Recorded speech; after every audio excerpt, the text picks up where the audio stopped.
میں آپ کے سامنے پھر ایک انشاءاللہ قرآن کی چھوٹی سی صورت رکھنے کی کوشش کروں گا، جو یقیناً الفاظ کے اعتبار سے، آیتوں کے اعتبار سے بہت چھوٹی ہے، لیکن معنی کے اعتبار سے، مفہوم کے اعتبار سے اس کی سمجھ اور اس کی گہرائی بہت زیادہ ہے۔ اور اگر ان چیزوں کو ہم سمجھنے لگے، اس لیے کہ جو چھوٹی چھوٹی صورتیں ہیں جو بالخصوص 30 پارے میں آتی ہیں، یہ مشرکین مکہ کو جھنجھوڑنے کے لیے آئی تھی۔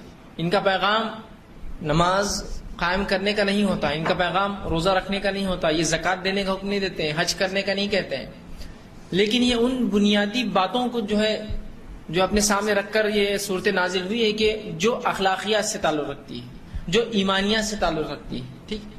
اور بار بار اللہ رب العزت نے ان باتوں کی طرف جھنجھوڑا، جیسا کہ مسکین کو کھانا کھلانا، یتیم کا حق دینا، تکبر نہیں کرنا، تکبر کرنے والے کے حالات کیا ہوں گے، ٹھیک ہے، ایمان لانے والے جنت میں کیسے رہیں گے، ایمان کا انکار کرنے والوں کا جہنم میں کیا حال ہوگا، یہ باتیں بتاتی ہیں۔ تو یہ صورتیں چھوٹی ہوتی ہیں اور بنیادی کچھ باتیں لی ہوئی ہوتی ہیں اور بہت مختصر بھی ہوتی ہیں، ٹھیک۔ آئیے اسی ایک سلسلے اور کڑی میں آج سورہ تکاثر، جو قرآن کی 102 نمبر کی صورت ہے، جس میں 8 آیت ہے مکمل، میں آپ کے سامنے اس تعلق سے کچھ باتیں رکھنے کی کوشش کروں گا۔ اس صورت کے اندر اللہ رب العزت نے مال کے تعلق سے اور کثرت اموال یا کثرت دنیا کے لیے، جو دنیا کی زیادتی کے لیے انسان کوشش کرتا ہے، اس کی طرف بہت اچھے انداز سے اشارہ کیا ہے۔ اللہ رب العزت اس صورت میں فرماتا ہے، بسم اللہ الرحمن الرحیم، الہاکم التکاثر۔ اللہ فرماتا اور کہتا ہے زیادتی کی چاہت نے تمہیں غافل کر دیا۔ آگے فرمایا حتی زرتم المقابر، اس حد تک غافل رکھا زیادتی کی چاہت نے کہ تم اپنی خبروں میں پہنچ گئے، موت آ گئی تم کو۔ کلا سوف تعلمون، آگے اللہ فرماتا ہے ہرگز نہیں، تم عنقریب معلوم کر لو گے۔ آگے فرمایا ثم کلا سوف تعلمون، کہ اللہ فرماتا ہے ہرگز نہیں، پھر تمہیں جلد ہی اس چیز کا علم ہو جائے گا۔ کلا لو تعلمون علم الیقین، اور ہرگز نہیں تم یقینی طور سے اس چیز کو جان لو گے۔ لترون الجحیم، تو تم بے شک تم جہنم دیکھ لو گے۔ ثم لترونها عین الیقین، اور تم اسے اپنی یقینی آنکھوں سے دیکھ لو گے۔ ثم لتسألن یومئذ عن النعیم، اور اس روز تم سے ضرور بھی ضرور اللہ کی عطا کردہ نعمتوں کے تعلق سے سوال کیا جانے والا ہے۔ تو یہ مختصر سا ترجمہ تھا، آئیے اس کی تفسیر دیکھتے ہیں۔ تفسیر اپنے اندر بڑی گہرائی رکھتی ہے۔ الہاکم التکاثر، تکاثر یہ کثرت سے لفظ آتا ہے، اسی لفظ کوثر آتا ہے، زیادتی، کثرت۔ الہاکم التکاثر، زیادتی کی چاہت نے تمہیں غافل کر دیا۔ کیا زیادتی؟ مال کی زیادتی، اولاد کی زیادتی، لڑکے مجھے زیادہ ہو، لڑکیاں زیادہ ہو، اولاد زیادہ ہو، یا اسی طرح خاندان کی زیادتی، یہ ہمارا خاندان بہت بڑا ہو، طاقت کی زیادتی، مرد زیادہ ہو ہمارے خاندان کے اندر، کھیتی باڑی کی زیادتی کہ میرے پاس خوب کھیتی باڑی، خوب زمینات ہیں۔ تو اس میں ہر قسم کی زیادتی، ایسی کثرت کہ جس کثرت کو حاصل کرنے کے لیے انسان دین سے غافل ہو جاتا ہے، فرائض سے غافل ہو جاتا ہے، احکامات سے غافل ہو جاتا ہے، حلال حرام سے غافل ہو جاتا ہے، یہ وہ کثرت ہے۔ اگر اللہ نے کسی کو اولاد کی کثرت دی ہے، جس کی کثرت کے باوجود وہ اللہ کی اطاعت فرمانبرداری کرتا ہے، تو یہ کثرت تو خیر ہے۔ کسی کو اللہ نے خوب مال دیا ہے اور وہ اللہ کو یاد کرتا ہے اور نمازوں کا پابند ہے اور زکوٰۃ دیتا ہے اور تمام فرائض پہ عمل کرتا ہے، تو یہ تو خیر ہے۔ لیکن یہ وہ زیادتی ہے جس کو کمانے کے لیے میں دین کو داؤ پہ لگاتا ہوں۔ الہاکم التکاثر، کہ زیادتی کی چاہت نے تمہیں غافل کر دیا۔ اب یہ ہر قسم کی زیادتیاں آپ یاد رکھ لیجیے، دو بھی ایسی زیادتی جو دنیا کے لیے انسان کرتا ہے، جس کی کثرت کے لیے انسان آخرت کو بھلا بیٹھتا ہے، دین کو بھلا بیٹھتا ہے، فرائض کو بھلا بیٹھتا ہے۔ جس طرح سے ہم لوگ تجارت کرتے ہیں، بزنس کرتے ہیں، اچھی بات ہے، سنت بھی ہے، کرنا بھی چاہیے، بڑے فائدے ایسے۔ لیکن اگر ایسی تجارت کرتے جس میں ہم نمازیں نہیں پڑھتے، یا ٹائم کہاں ملتا ہے، اتنی بزنس ہے، اتنا کسٹمر ہے، اتنے لوگ آ رہے، کیسے نماز پڑھوں گا میں؟ تو یہ ہے وہ کثرت کی چاہت جس نے غافل کیا۔ کھیتی باڑی اللہ نے دے رکھی ہے، اس میں اتنے مشغول ہو گیا انسان، اتنا مشغول ہو گیا کہ کوئی نماز نہیں، کوئی روزہ نہیں، کچھ نہیں، بس وہ کرنا اس لیے کہ مال اچھا آئے گا تو خوب کماؤں گا۔ یہ برباد کرنے والی زیادتی ہے۔ خوب اولاد مجھے چاہیے، انسان کو خوب لڑکوں کی خواہش کرتا ہے اور اس کے لیے بہرحال سب کچھ کر رہا ہے، خوب طاقت کی خواہش کر رہا ہے، اس کے لیے سب کچھ کر رہا ہے، دنیا کی ہر چیز کی کثرت اسے چاہیے، گاڑیاں چاہیے، مال چاہیے، بنگلے چاہیے، دولت چاہیے، اولاد چاہیے، اور اس کی کثرت کے لیے وہ آخرت کو بھلا بیٹھا ہے، آخرت کو یاد نہیں رکھتا۔ مرد اور عورتیں دونوں شامل ہیں۔ کسی خاتون کو زیورات چاہیے، اس کو کثرت چاہت ہے اس کو کہ مجھے فلاں چاہیے، اس کے لیے وہ اپنے شوہر کو مناتی ہے کہ حرام کماؤ، اس لیے کہ وہ چاہیے ہمیں۔ جس نے حرام حلال کی تمیز سے غافل کر دیا، یہ کثرت ہلاکت کا باعث ہے۔ تو کہا الہاکم التکاثر، کہ کثرت کی چاہت نے تمہیں غافل کر دیا. اور اللہ رب العزت نے ایک زبردست ایسا خاکہ کھینچا، اس کو تھوڑا سمجھیے. حتی زرتم المقابر، ایسی حقیقت بیان کی 2 آیتوں میں کہ ایسا تم غافل ہوئے کثرت کی چاہت میں، حتی زرتم المقابر، کہ تم اب خبر میں پہنچنے والے، لوگ لے جا رہے تم کو. مطلب کثرت میں ایسا انسان مشغول ہوا، ایسا مشغول ہوا کہ بس کاندھوں پر جب لوگوں کا آیا تب اس کے ہوش آئے کہ میں کہاں تھا. فرشتے دکھ گئے، منظر دکھ رہے غائب کے، تب اس کو ہوش آ رہا ہے کیا کیا میں نے پوری دنیا برباد کر دیا میں نے اپنی دنیا. تب ہوش آ رہا ہے. تو ایسی حقیقت اللہ نے کیجیے جس کی کوئی انتہا نہیں یاد رکھی. ایسے ہی ہوتا ہے، گناہگار اپنی غفلت میں پھنس کر گناہ میں مر جاتا ہے. کثرت کی چاہت ایسا غافل کرتی ہے انسان کو کہ اللہ نے ایسا حتی زرتم المقابر، کہ اب تم خبر میں پہنچ گئے. مطلب اتنا لگے کثرت میں، ایسی کثرت چاہیے کہ ایسے غافل ہوئے دین سے اور ایسے لگے دنیا میں کہ کثرت مل جائے کہ بس موت نہیں، آنکھیں کھولی اور ہوش آیا کیا کر بیٹھا ہوں. یہ حقیقت کو سمجھیے. یہ تھوڑا سا مشکل جاتا ہے، لیکن اس کو میں دنیا کی مثالوں سے اس کو سمجھانے کی کوشش کرتا ہوں. ایسا کیسا ہو سکتا ہے انسان اتنا غافل ہو کے اور مر جائے، ہے نا؟ ہم کو کہیں نہ کہیں تو آخرت یاد آئیں گی. اور کیا اتنی جلدی موت آ جائیں گے؟ ابھی تو 60-70 سال کی زندگی جینا ہے، کبھی جوانی میں کر لیتا ہوں، تھوڑے گناہ، تھوڑی معصیتیں، تھوڑے احکامات توڑ دوں گا، آخر وقت میں خوب عبادتیں کر لوں گا، اللہ کو راضی کر لوں گا اور پھر چلے جاؤں گا. ایسا سوچتا ہے نا انسان. اب دیکھیے زندگی کیسے گزرتی ہے. ہم سب تمام لوگ جو بیٹھے ہیں یہاں، جو سن رہے ہیں، اپنے زندگی کا پہلا وہ لمحہ یاد کیجئے جو آپ کے ذہن میں آج ہو. سب سے فرسٹ ڈے میرے کو یاد ہے، میرے بچپن کا 2.5 سال کا میں تب تھا، تو ایک واقعہ مجھے یاد آ رہا کہ فلاں ہے. کسی کو یاد آ رہا ہوں گا، مجھے تو اتنا چھوٹا یاد نہیں ہے، لیکن میں جب 3 سال کا تھا تو ایک میرے کو واقعہ یاد آ رہا، میں ایسا ہوا تھا، فلاں ہوا تھا، یہاں گیا تھا، ہوا تھا. ہوتا نا، یاد آتا ہے انسان. سب سے پہلا واقعات کی جو ذہن میں آ رہا ہے، اور اس واقعے سے زندگی کی اس عمر کو کمپیئر کیجئے، کتنے دن گزرے. اب بولیں گے یار ایسا لگ رہا اب بھی بس کل ہی یہ واقعہ ہوا تھا، ہے نا؟ ہوتا ہے، ارے شاید پرسوں کی بات تھی یار، یہ ایسا ہوا تھا. سوچیے تھوڑا سا اس لمحے کو سوچیے اور آج کی زندگی کو سوچیے. 20 سال، 22 سال، 25 سال، 30 سال، 35 سال، 40 سال، 50 سال، 60 سال کی زندگیاں جن کی ہے، وہ پہلا لمحہ یاد کیجیے اور اس لمحے سے لے کر زندگی کا آج کا جو آپ کی زندگی ہے اس کو کمپیئر کر لیجیے. کتنا وقت گزرا؟ آپ بولیں گے ایسا لگ رہا ہے چند لمحے ہی گزرے، ہے نا؟ بالکل بالکل آپ اس کو سوچ سکتے ہیں. کسی نے ایڈمیشن لیا کہ میں 3 سال کا گریجویشن کرتا ہوں، وہ سوچتا 3 سال کا گریجویشن. وہ 3 سال کو ایک طرف رکھیے اور جب پاس آؤٹ ہوتے ہیں آپ اس کو یاد کیجیے، آپ کو لگتا ہے 3 پنے سے ایسے اوراق پلٹے، 1 2 ختم ہو گیا زندگی، ٹائم ختم ہو گیا. ارے ہو گیا 4 سال کا انجینئرنگ کر رہا ہوں، ارے اتنا لمبا، ارے ختم ہو گیا. 5.5 سال کا MBBS کر رہا ہوں، ارے ختم ہو گیا، ہے نا؟ کچھ لوگ پوسٹ گریجویٹ کرتے ہیں، جو پوسٹ گریجویشن جنرلی 1 سال یا 2 سال کے ہوتے ہیں، کچھ لیکن پوسٹ گریجویشن 3 سال کے. آدمی 3 سال کون کھپا رہا؟ وہ 3 سال کا پہلا دن یاد کیجیے اور تیسرے سال کا رزلٹ یاد کیجیے. آپ بولے اتنا ہی لمحہ بس ایسا یوں ہوا یوں ختم. تو زندگی کا پہلا لمحہ یاد کیجیے اور آج کی عمر آپ کی یاد کیجیے اور سوچیے آپ کو کیا لگ رہا ہے، کتنی اپنی زندگی جی.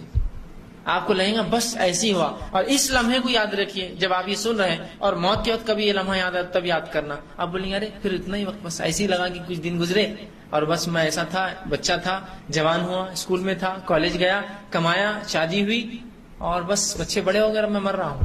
اس کو کچھ بھی اس کے علاوہ یاد نہیں آنے والا. وہ 60 سال 70 سال سب ایسی ہوا میں اڑ جانے والے. تو یہ حقیقت ہے زندگی. یہ گزرتے گزرتے گزرتی اس کا ایک دم جو ہے اس کی ڈور کٹ جاتی ہے، اس کا طاقت ٹوٹ جاتا ہے اچانک چلتے چلتے. اور انسان جب ٹوٹتا، جب ہوش آتا کیا ہوا، ورنہ جب تک ہاتھ میں انسان کو بڑا ہوتا ہے. کچھ لوگ ہوتے ہیں جو مختلف کام کرتے ہیں. مثال، ایک چھوٹی سی مثال ڈور پکڑنے کی. آپ پتنگ کبھی اڑائے ہوں گے. پتنگ جب اڑاتے ہو بڑی بھاری ہوتی ہے، وہ جو ہوا چلتی ہے بہت بھاری دکھتی ہے، آپ کو لگتا ہے ڈور کبھی ٹوٹنے والی نہیں ہے. لیکن ایک چھوٹے سے جھٹکے سے ٹوٹ کر جاتی ہو کہ ایک دم آدمی کا دل کیسا بڑھ جاتا ہے اچانک، جو ٹوٹ کے کٹ کے چلے گئی یا ٹوٹ کے نکل گئی. بس ویسی ہی زندگی ایسی ہی چلتے رہیں گے اور اچانک جھٹکا دیں گے، ختم معاملہ. پچھتانے والا پچھتاتے رہیں گا، ادھر لے لینا تھا، ادھر کرنا تھا، چھپا لینا تھا، اس کو آنے دینا تھا، یہ کرنا تھا. سب خیالات ایسے ہی رہ جائیں گے، وہ چیز ہاتھ سے نکل کر چلے جائیں گے. بس یہ ہونے والا ہے. اتنا ہی آسان ہے زندگی کا ختم ہونا. تو الہاکم التکاثر، کثرت کی چاہت نے تمہیں غافل کر دیا. حتی زرتم المقابر، اس حد تک غافل کیا کہ تم اپنے مقبرے کو پہنچ گئے، خبر میں پہنچ گئے، لوگ اٹھا کے لے جا رہے تھے. مطلب جب انسان شریعت اور دین کو بالائے طاق رکھ دیتا ہے، ایزی لو کیا کرنا ہے، ہوا تو ٹھیک، نہیں ہوا تو چلتا ہے، دیکھیں گے، آخری عمر میں عمل کریں گے، بہت زندگی باقی ہے. ہوتا ہے نا، خواتین بھی اس چیز کو بڑا بڑھ چڑھ کر بولتی ہے، بہت زیادہ بولتی ہے، بلکہ مردوں سے زیادہ ہی الفاظ استعمال کرتے. ایک نوجوان ہے گھر کا، اس نے داڑھی رکھ لیا. ارے ابھی تو جوان ہے تم، ابھی شادی وادی ہونے کی بات رکھنا، ارے ابھی تو نوکری بھی نہیں لگی تم کو، ابھی فلاں کی بات کرنا.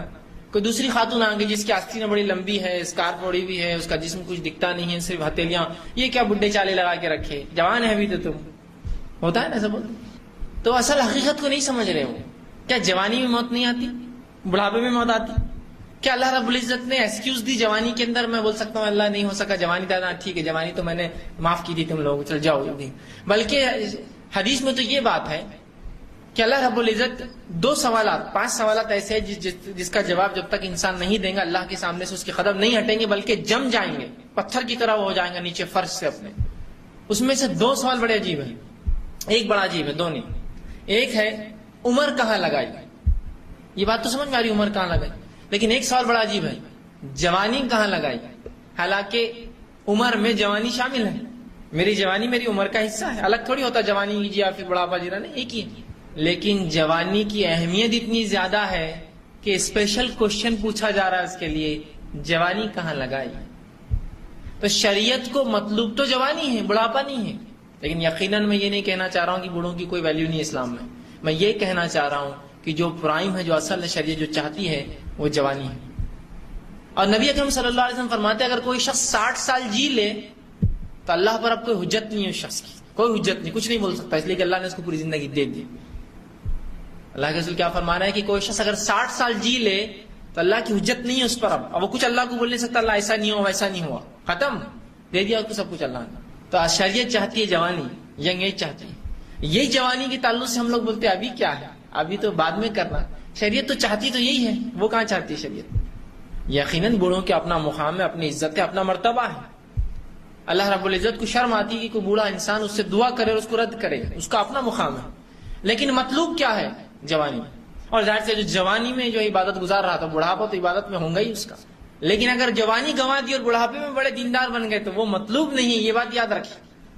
اصل جو چیز تھی وہ جوانی تھی، جو ہم سب کا ایک ذہن بنا ہوا ہے اس دنیا میں رہ کر، جوانی تو کمانے کے لیے، جوانی تو عیش کے لیے، جوانی تو کھیل کود کے لیے، جوانی تو فلاں کے لیے، جوانی تو موج مستی کے لیے ہے نا. تو ایک بات یاد رکھیں، اگر واقع میں عیش کرنا ہے، عیش عربی لفظ ہے، اس کا معنی ہوتا ہے جو دل چاہے، جو دل چاہے. جیسے اللہ نے قرآن میں کہا عیشۃ راضیہ، جو دل چاہیں گا وہ دیا جائے گا جنت میں عیش. تو اگر عیش واقع میں عیش کی زندگی گزارنا چاہتے ہیں تو عیش دنیا میں نہیں ہوتا، یاد رکھیے. عیش صرف اور صرف جو ہے آخرت میں ہوتا ہے، یاد رکھیے. یہ صرف آخرت میں ہو سکتا ہے عیش، یاد رکھیں، دنیا میں نہیں انسان عیش حاصل کر سکتا ہے. اگر واقع میں عیش کرنا ہے، موج مستی کرنا ہے، زندگی واقع میں جینا ہے اور اپنی جوانی پہ دوسروں کو رشک والا بنانا ہے تو وہ جنت میں ہونے والا ہے. وہاں جوان بھی رہیں گے، سب رشک بھی کریں گے ہماری جوانی پر. واقع میں جو جنت میں جائیں گے سب لوگ رشک کریں گے اس پر کہ واقع میں جنت پالی اس نے. تو عیش وہاں ہو سکتی ہے، دنیا میں یاد رکھیے عیش نہیں ہو سکتی ہے. دنیا جگہ ہی نہیں ہے عیش کی، ہے نا. کیا واقع میں دنیا آپ کو لگتا جگہ ہے عیش کی؟ نہیں ہے. اس لیے کہ اگر میں چاہ رہا ہوں کہ مجھے عیش کرنا ہے، دنیا جینا ہے، چلو کیا عیش کرتے بولو، کہاں جانا ہے تم کو، میں بھیجتا ہوں. آپ بولیں مجھے جو ہے آپ پورا امریکہ گھما دیجئے، گلف گھما دیجئے، بروج العرب میں بکنگ کر دیجئے، امریکہ میں جو فلاں ہوٹل میں کر دیجئے. ٹھیک ہے، کتنے دن رہوں گے بولو؟ اورنگ آباد آنا ہی ہے واپس. حقیقت پہ تو آنا ہی ہے نہیں. 10 دن گیا، 20 دن گیا، 30 دن گیا، 40 دن گیا، خوب عیش کیا، پھر کیا آ گئے اورنگ آباد آ گئے. تو جب رب کے پاس واپس جانا ہی ہے تو اس کو خوش کر کے جاؤ نا. تھوڑے دن ناراض کر کے کیا لگتا ہے اس کو راضی کر سکوں گی بعد میں، یا راضی ہوں گا ہم سے. تو اصل عیش تو جنت میں ہے جہاں میں صرف سوچ رہا ہوں اور چیز حاضر ہو جا رہی ہے. اس حد تک کہ جنت کے اندر میوے جو ہوں گے، نعمتیں جو ہوں گی پھلوں کی شکل میں جھاڑوں پر، انسان صرف سوچیں گا تو اس کی ٹہنی نیچے آ جائیں گے. جتنا کھانا ہے کھا لے، چھوڑ دے، پھر جا کے لگ جائیں گے واپس. جو ریئل سینس میں حقیقت میں عیش صرف جنت میں ہو سکتی ہے، دنیا میں نہیں ہوتی ہے. دنیا کی چیز بھی اتنے لائق نہیں ہوتی کہ اس سے عیش کیا جائے. عیش آپ سمجھ رہے پھل خریدنا، خوب کھاؤں گا، عیش ہے نعمتیں. 3-4 دن نہیں کھائے تو سڑ جاتی ہے، کہے کہ عیش. عیش تو وہ ہوں گی کہ نعمتیں ایسی ہو جس کو زوالی نہ آئے، کبھی خرابی نہ ہو. تو اصل عیش وہاں ہے. تو جوانی اصل یاد ہے کہ جوانی مطلوب ہے. تو اللہ نے فرمایا الہاکم التکاثر، کہ کثرت کی چاہت نے تم کو غافل کر دیا. حتی زرتم المقابر، اس حد تک کہ تم جو ہے خبروں میں جا پہنچے. آگے اللہ فرماتا ہے اور یاد رکھیے یہاں ہر قسم کی مال کی یاد رکھیے. اور یہ غفلت ایسی ہی ہے، انسان موت کے قریب چل جاتا ہے. چاہے مثال کے طور پر لیجیے مال، انسان مال کے لیے سب کچھ کرتا ہے، رشتے توڑتا ہے، ناطے توڑتا ہے، دوست احباب چھوڑ دیتا ہے، محلہ چھوڑ دیتا ہے، ماں باپ چھوڑ دیتا ہے، سب کچھ چھوڑ دیتا ہے. وقت آئے تو بھی بچوں کو انسان چھوڑ دیتا ہے پیسوں کے لیے. اصل مال ہے اس کی چاہت، اس کی کثرت، یہ بڑھتا جائے بڑھتا جائے بڑھتا جائے بڑھتا جائے. اور اسی چاہت میں رہتا ہے کہ یہ 1000 کے 2000 ہو جائے، 2000 کے 3000 ہو جائے، 3000 کے 4 ہو جائے، لاکھ کے 2 لاکھ ہو جائے، کروڑ کے 2 کروڑ ہو جائے، 10 کروڑ کے 20 کروڑ ہو جائے. اور اسی زندگی میں وہ رہتا ہے، اپنے رب کو بھلا دیتا ہے. اس میں غافل ہو جاتا ہے، حرام حلال کی تمیز بھلا دیتا ہے، اور اچانک پھر اس کو موت آ جاتی ہے، اور لوگ اس کو جب قبرستان لے جاتے ہوتے تب اس کو ہوش آتا ہے کہاں تھا میں، کیا کر رہا تھا میں۔ ایسا ہوتا ہے نا، لوگ جوان ہوتے ہیں، جوانی میں انسان کو موت کم یاد آتی ہے، لیکن جوان لوگ بھی مر جاتے ہیں اچانک، جوانی میں بھی انسان کو موت آ جاتی ہے، فوراً انسان جو مر جاتا ہے۔ تو یاد رکھیے، اس چیز کو سمجھیے کہ کثرت کمانا، زیادتی ہونا چیزوں میں خراب نہیں ہے، شریعت اس کو برا نہیں سمجھتی ہے، لیکن وہ کثرت چاہت جو انسان کو غفلت میں ڈال دیتی، جو انسان کو غافل کر دیتی دین اور شریعت سے اور فرائض سے، احکامات سے، واجبات سے، تو بہرحال یہ جو ہے غفلت، یہ زیادتی غلط ہے۔ تو کہا الہاکم التکاثر، زیادتی کی چاہت نے تمہیں غافل کر دیا، حتی زرتم المقابر، اس حد تک غافل کیا کہ تم اپنی خبروں میں قبرستان پہنچ گئے، لوگ لے کر انسان کو جا رہے ہیں، جب جاتے ہیں تو برا انسان پھر لوگوں سے کہتا ہے، مردہ کہتا ہے ہم سن نہیں سکتے، جو برا ہوتا ہے کہتا ہے کہاں لے جا رہے ہو، اس لیے کہ جو فرشتے اس کی روح قبض کرنے آئے تھے اتنے ہولناک ہوتے ہیں کہ اس کو معلوم اب اندر کیا حال ہونے والا ہے، تو چلاتا ہے زور زور سے کہ کہاں لے جا رہے، اٹھا کر مجھے واپس چھوڑ دو جاؤں گا، اس لیے کہ بہت برا حالت ہوں گی قبر میں، بہت بری حالت ہوں گی آخرت میں۔ جبکہ نیک انسان ہوتا ہے جب اس کو لوگ لے کر چلتے ہیں تو وہ کہتا ہے جلدی چلو، اتنی دیر کیوں کر رہے ہو، اس لیے کہ جو چیز اس کی روح نکالتے وقت اسے خوشخبریاں دی گئی ہیں اس سے خوش رہتا ہے، مگر جلدی لے کر چلو، دیر مت کرو مجھے دفنانے کے اندر۔ اور برا انسان چلاتا ہے کہ کہاں لے جا رہے، اٹھا کر مجھے چھوڑ دو، یہیں مجھے مت دفناؤ۔ تو بس اللہ نے وہی کہا کہ کثرت مال، اولاد، دنیا کی کثرت نے ایسا غافل کیا کہ بس اب تم خبر پہنچ رہے ہو، لوگ کندھے پہ اٹھا کر لے جا رہے ہیں، کلا سوف تعلمون۔ اب آئیے اس حقیقت کی طرف جس کو ہم بھلا بیٹھے تھے، جس کے بارے میں کبھی کبھار تو ہم کو یقین بھی نہیں تھا ایسا ہوگا، کیا واقعی میں جنت میں جائیں گے نیک لوگ؟ پتہ نہیں یار، اب ہے تو بس ٹھیک ہے مان لو۔ کیا واقعی میں جہنم ہے کوئی چیز؟ نہیں، تو ڈرانے کے لیے کچھ تو بھی ہے، سب بچوں کو ڈراتے یہ مت کرو نہیں تو بڈھا آئیں گا، فلاں مت کرو تو لکڑی سے ماریں گے، ڈراتے ہیں کہ حقیقت نہیں ہے۔ اللہ رحمان و رحیم ہے، یہ کوئی مسئلہ نہیں، آرام سے ہم رہیں گے۔ جہنم پہ پیش کیے سوائے کوئی چارہ نہیں ہے ہمارا، یاد رکھیے، یہ بات کو یاد رکھ لیجیے، یہ سورت اسی کی طرف متوجہ کر رہی ہے۔ اللہ کلا سوف، ہرگز نہیں، تم انقریب معلوم کر لو گے۔ انکار کر رہے تھے تم آخرت کا، انکار کر رہے تھے تم جہنم کا، انکار کر رہے تھے تم جنت کا۔ اب آپ کہیں گے میں نے کبھی، مسلمان کبھی انکار کرتا ہے کہ جنت جہنم کا؟ نہیں، انکار ہر بار یہ نہیں ہوتا کہ میں کہوں میں نہیں ایمان لاتا ہوں جنت پہ اور جہنم پہ، نہیں، یہ تو کفر ہے۔ انکار تو یہ بھی ہے، کئی قسمیں ہوتی ہے، ایک تو یہ کہ آپ نے مجھے 1000 روپیہ دیا اور آپ کو میں نے کہا 1 مہینے بعد لے لیجیے، آپ آئے، میں نے کہا نہیں دینا، کیا کرتے کر لو جاؤ، انکار ہے۔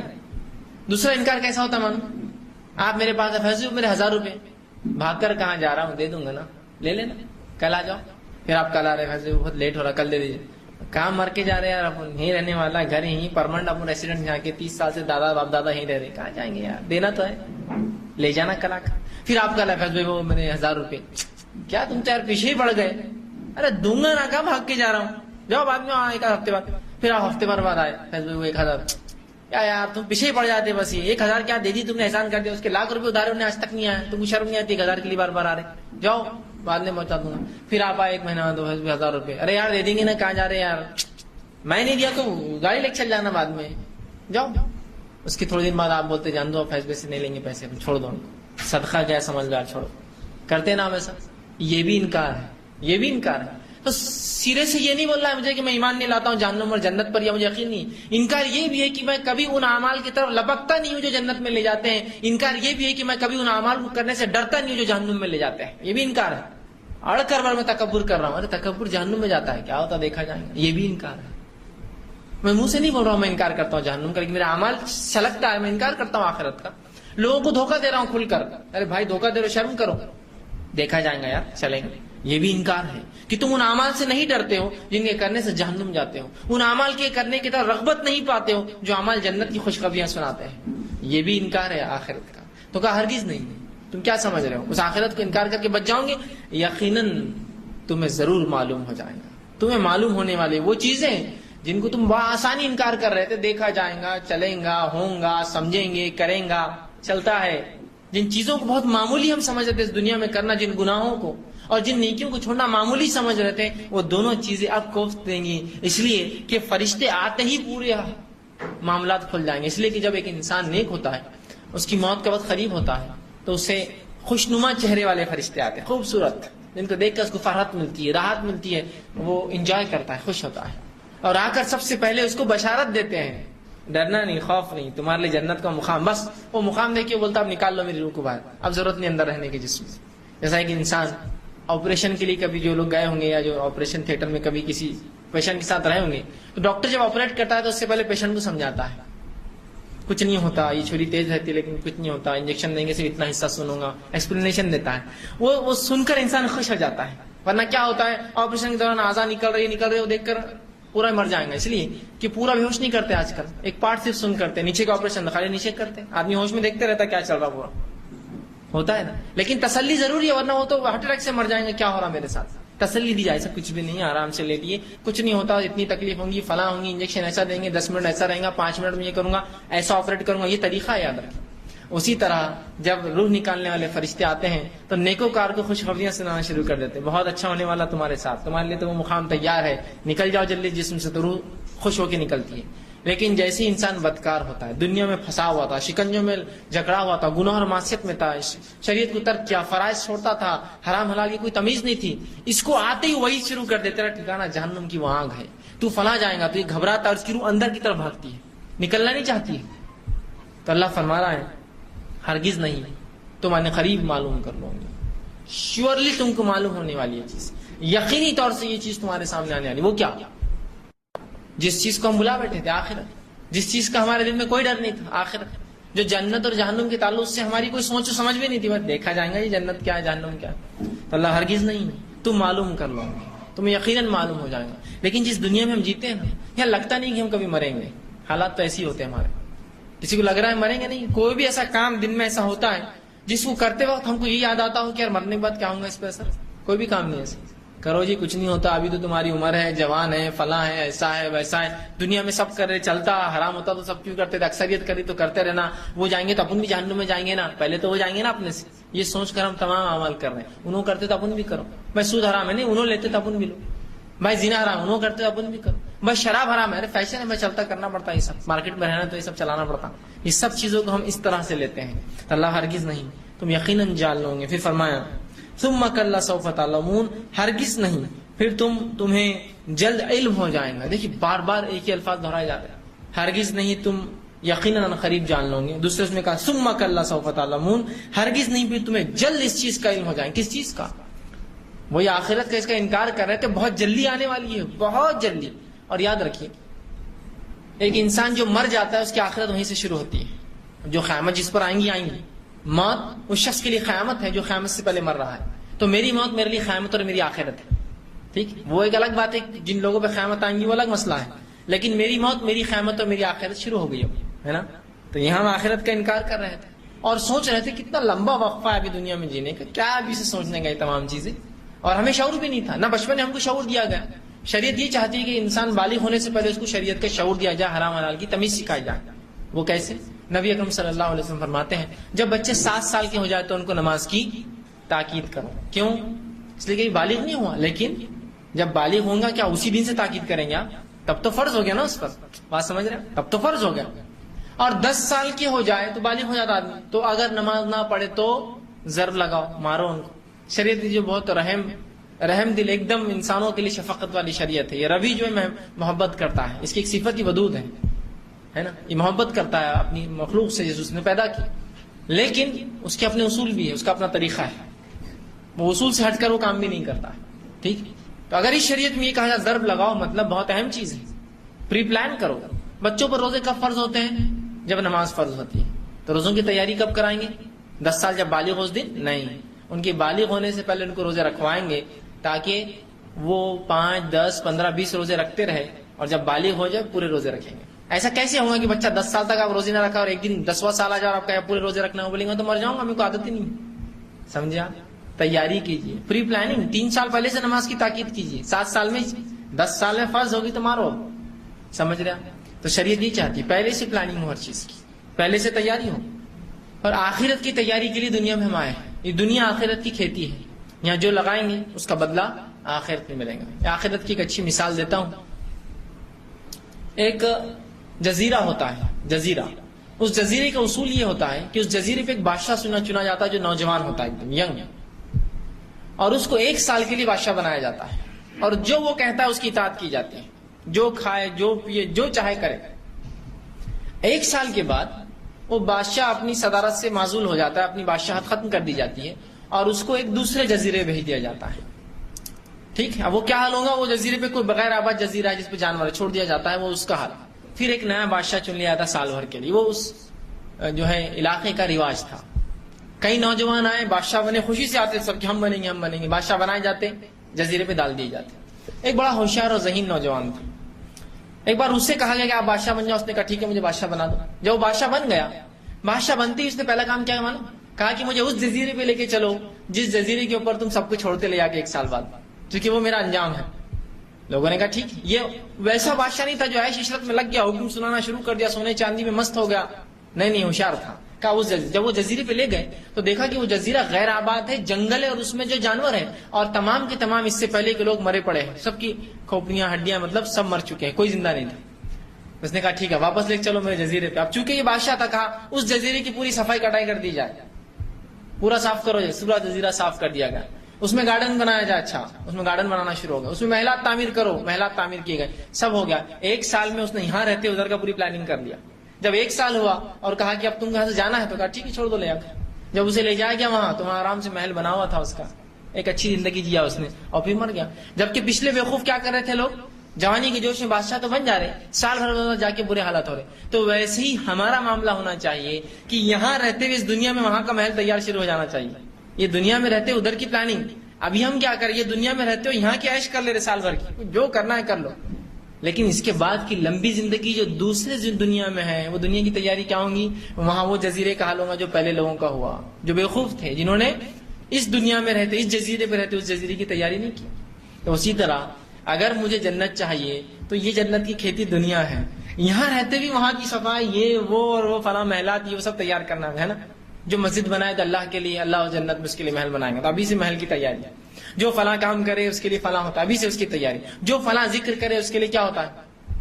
ابراہیم علیہ السلام نے اللہ کے رسول سے کیا وصیت کی, جب آپ معراج گئے تو کہا اے اللہ کے رسول صلی اللہ علیہ وسلم اپنی امت سے وصیت کرنا. یہ ابراہیم علیہ السلام کی نصیحت تھی اللہ کے رسول کو, جو آپ نے وہاں کی آسمان پہ کہا کہ ابراہیم علیہ السلام کی طرف سے اپنی امت کو وصیت کرنا کہ جنت چٹیل میدان ہے, خالی رہتی جنت, اس میں کچھ ہے ہی نہیں لگا ہوا.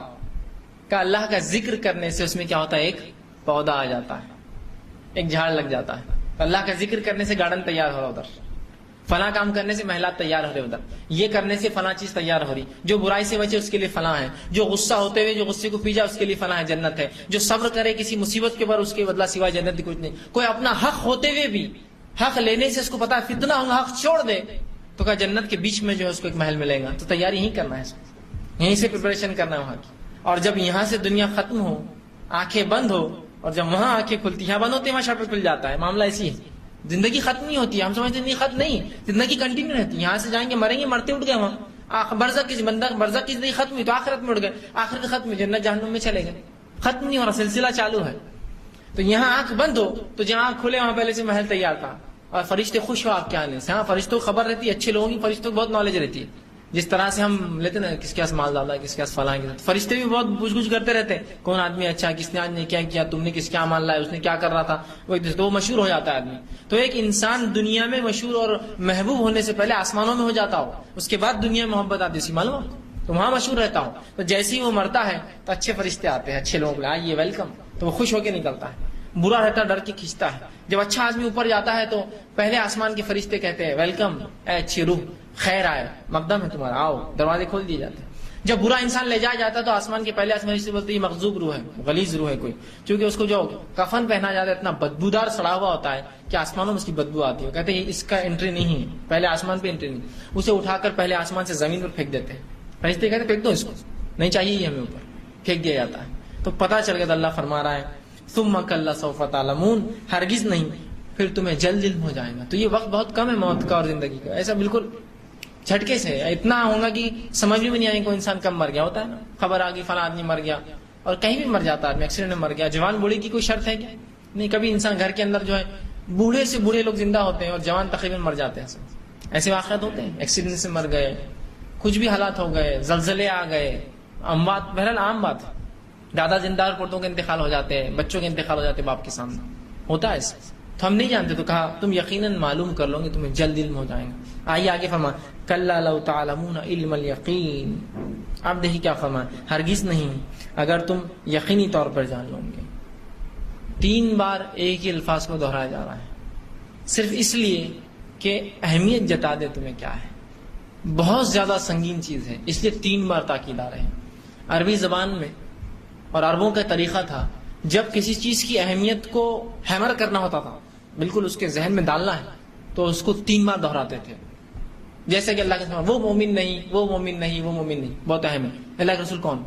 بتائیے جلدی سے، کہ 3 بار بولنا مطلب ختم۔ عربی زبان کے اعتبار سے، عربوں کے اعتبار سے بہت اشد امپورٹنٹ چیز بتائی جا رہی ہے، 3 بار بولا جا رہا ہے وہ مومن نہیں، وہ مومن نہیں، وہ مومن نہیں۔ کون؟ اب بتائیے کون مومن نہیں؟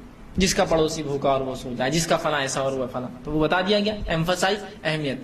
یہاں بھی اللہ رب 3 بار بتا رہا ہے اہمیت، یقیناً تم جان لو گے، یقیناً تمہیں اس چیز کا علم ہو جائے گا۔ اور تیسرا فرمایا، ہرگز نہیں اگر تم یقینی طور پر جان لو، ہرگز نہیں اگر تم یقینی طور پر جان لو، مطلب جان لو اس چیز کو، یقینی طور پر جان لو، ورنہ نہیں جانو گے تو یہ چیز یقینی طور پر آنے والی ہے۔ ان قریب مطلب بہت نزدیک ہے ہی، ہم کو لگ رہا ہے موت بہت دور ہے، زندگی وہ ہے، قیامت بہت دور ہے، آخرت بہت دور، نہیں، ان قریب بہت نزدیک آتی ہے یہ۔ آدمی کی آنکھ بند ہوئی اور قیامت شروع ہو گئی، اس کی قیامت تو تبھی ہے نا، اس کی آخرت شروع ہو گئی۔ ہرگز نہیں، اس انتظار میں مت بیٹھو کہ اگلا جمعہ، اگلا رمضان، اگلے سال سے، اگلی تنخواہ سے، اگلے بار سے، نہیں، پتہ نہیں ان قریب تم مر جاؤ، یہ سوچنے سے پہلے کہ کچھ کروں ختم ہو جاؤ۔ تو توبہ کا طریقہ یہ ہے کہ پہلے دل میں نادم ہو کر عمل کرے، خالی دل میں نادم ہونے سے کام نہیں ہوتا۔ یار بہت صحیح بات ہے، تم غلط بول رہے، شراب کی کمپنی میں کام نہیں کرنا، وہیں پڑا ہوا ہے وہ دن رات، نہیں تم صحیح بول رہے، آپ غلط، آپ کہاں کام کرتے، میں فلاں کمپنی، ارے وہ مجھے معلوم ہے حرام ہے، نہیں کرنا چاہیے، بہت غلط ہے یہ، لیکن پھر وہیں اڑا ہوا ہے۔ تو تائب توبہ ہونے کے لیے پہلے دل میں نادم ہو کے عمل شروع کر دیجئے، فوراً اس کے خلاف کام، مطلب وہ کام چھوڑنے کی کوشش کیجیے۔ تو کہا تم یقیناً جان لو گے۔ آگے اللہ رب العزت نے فرمایا اور کہا اللہ ترون الجحیم، تو بے شک تم جہنم کو دیکھ لو گے۔ یہ تھی وہ حقیقت جس کے بارے میں اتنا بیان کیا جا رہا۔ جہنم ایک ایسی زبردست حقیقت ہے کہ قرآن پاک کے اندر، قرآن مجید کے اندر جنت سے زیادہ تذکرہ جہنم کا آیا ہے، صرف اس کی اہمیت بتانے کے لیے۔ اور یہ اتنی بڑی حقیقت ہے، اتنی بڑی حقیقت ہے، اتنی بڑی حقیقت ہے، نہ صرف اس کے حق ہونے میں لفظی اعتبار سے، بلکہ یہ فزیکل سینس میں بھی اتنی بڑی حقیقت ہے کہ نبی اکرم صلی اللہ علیہ وسلم فرماتے ہیں مقام محشر میں جہنم لائی جائیں گی، مقام محشر میں جہنم لائی جائیں گی بتانے کے لیے، جس کے 70,000 شعبے ہیں، 70,000 گناہ لوگ کریں گے، جو گناہوں کے اعتبار سے ان کے ڈپارٹمنٹس الگ الگ ہوں گے، ہر گنہگار کی سزا الگ ہے، 70,000 شعبے ہوں گے، اور ہر شعبہ اتنا بڑا ہے، اتنا بڑا ہے کہ 70,000 فرشتے ایک شعبے کھینچ کے لائیں گے۔ 70,000 کو 70,000 ضرب دیجئے، یہ ہوتا ہے 4,90,00,000 فرشتے صرف جنت جہنم کو کھینچ کر لائیں گے۔ ایک فرشتے کی طاقت یہ ہے کہ اگر ایک پر ہلا دے تو پوری کائنات کو سمیٹ لیتا ہے ایک جھٹکے میں۔ ایک فرشتے کی طاقت یہ، اندازہ لگائیے کیا طاقت ہے اس کی، ایک پر مار دے۔ جبرائیل علیہ السلام کو 600 پر ہے یا اس سے زائد پر ہے، پر ہوتے ہیں ان کو، فرشتوں کو، تو ایک پر مار دے جبرائیل، رسول اللہ فرماتے پوری کائنات لپٹ لیں گے اندر۔ تو اس کائنات کو ایک پر اس کا کھینچ سکتا ہے فرشتے کا، کافی ہے اس کے، اتنا بڑا ہوتا ہے۔ تو اندازہ لگائیے 70,000 ایک ایک شعبے کو کھینچ رہے ہیں۔ اس کی حقیقت دیکھیے، جنت کے بارے میں نہیں آیا کتنے لوگ لائیں گے، کیسے لائیں گے، صرف اتنا تک سجا رہے، فرشتے بنا رہے ہیں، جنت سج رہی ہے، فلاں ہو رہی ہے۔ لیکن جہنم میں اس کی حقیقت ہے جس کی پوری تفصیلات دی گئی کہ 70,000 شعبے، 70,000 ہر شعبے کو 70,000 فرشتے کھینچ رہے ہیں، مطلب 4,90,00,000 فرشتے جن کی ایک ایک کی طاقت ایسی ہے کہ کائنات کو سمیٹ سکتے ہیں۔ تو یہ جہنم کتنی بڑی حقیقت ہے، اور ہر شخص جہنم پہ سے گزرنے والا، معلوم ہے۔ اسی لیے انبیاء علیہ السلام بھی روز قیامت ڈر رہے ہوں گے، کانپ رہے ہوں گے، گھبرا رہے ہوں گے، خوف کھا رہے ہوں گے، اور ایسی چیزوں پر بھی ڈر رہے ہوں گے جو واقعتاً میں جھوٹ اور غلطی نہیں کہلاتی، لیکن ڈر رہے ہوں گے کہیں اس کی وجہ سے پکڑنا ہو، کہیں اس کی وجہ سے پکڑنا، کہیں اس کے لیے آج میرا رب مجھے پکڑنا لے، تو بس ہر چیز کے لیے ڈر رہے ہوں گے۔ کوئی آدمی سوچتا ہے اتنا انبیاء علیہ السلام کیسے ڈریں گے؟ تو میں آپ سے سوال کرتا ہوں، پڑھنے والا بچہ رزلٹ سے زیادہ ڈرتا ہے یا جو نہیں پڑھتا ہے وہ زیادہ ڈرتا ہے؟ ہر پڑھنے والا بچہ رزلٹ ڈرتا ہے، کیا ہوتا ہے کہ مارکس کہاں کم ہو جاتے ہیں، کہ کہاں ایک نمبر کٹتا ہے، کہاں ہے نا۔ جو فیل ہونے والا بولتا ہے جو ہوں گا دیکھا جائے گا، اللہ مالی کے چلتے رہو، ہے نا، ہوتا ہے نا۔ اندازہ لگا اس انبیاء علیہ السلام نے ہر ممکن کام کیے نیکی کے، اب وہ ڈر رہے کہ اللہ ایک چیز سے ناراض ہو کے ختم نہ کر دے، اسی لیے ان کا خوف عام لوگوں سے زیادہ ہے۔ اس لیے نہیں کہ ان کے اعمال کم ہیں، اس لیے کہ وہ بہت ہائی رینکرس ہیں، وہ نہیں چاہ رہے کہ ذرہ برابر کمی ہمارے پرسنٹیج اور رینک میں، ہم سب خوف کھا رہے ہیں، ڈر رہے ہیں کہ یہ نہ ہوگا، وہ نہ ہو، اس پہ پکڑنا ہو جائے، اس پہ نہ ہو جائے۔ نوح علیہ السلام ڈر رہے کہ میں نے بدعا دی اپنی قوم کو، اللہ پکڑنا لے، کیوں دی بدعا؟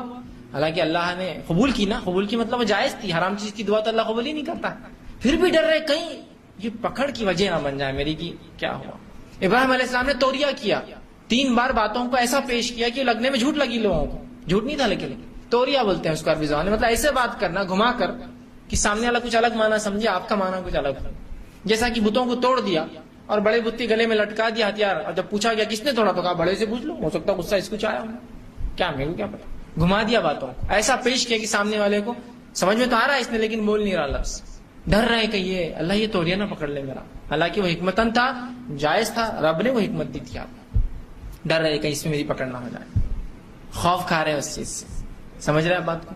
تو یہاں انبیاء علیہ الصلوۃ والسلام بھی ڈر رہے ہیں. تو جہنم اتنی بڑی, تو کہا لا ترون الجحیم, تم یقیناً جہنم کو دیکھ لو, یقیناً دیکھوں گے جہنم. اور ہر شخص اللہ کے رسول کی حدیث کے مطابق جہنم پر پیش کیا جائیں گے. معلوم یہ الگ بات ہے کہ پھر جو جنتی ہوں گے ہٹا لی جائیں گے, جہنم دیکھیں گے تو سب.